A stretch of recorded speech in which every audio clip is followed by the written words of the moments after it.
Les mouvements effectués de façon volontaire mettent en jeu plusieurs organes. Tout commence dans le cerveau.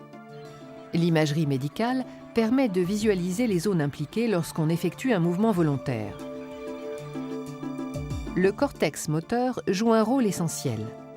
À tout instant, il reçoit des messages nerveux provenant de différentes zones cérébrales. Le lobe frontal lui donne des objectifs à réaliser.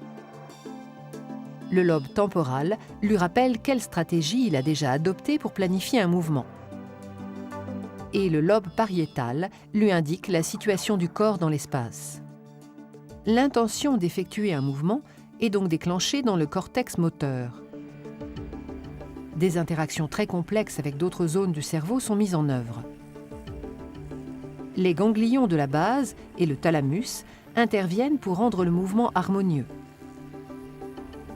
Le cervelet joue un rôle primordial dans l'enchaînement et la durée des différentes phases du mouvement à réaliser. Le cortex moteur recrute certains neurones qui iront activer des muscles très précis. Chaque partie du corps est en effet prise en charge par une zone plus ou moins large du cortex moteur. Plus la zone est grande, plus la précision des mouvements est importante.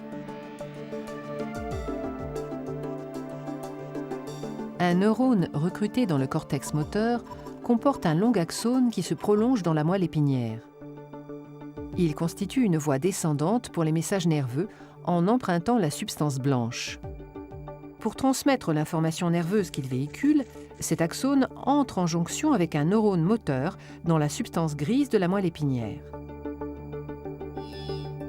Le neurone moteur peut recevoir d'autres informations nerveuses en même temps, provenant d'autres neurones.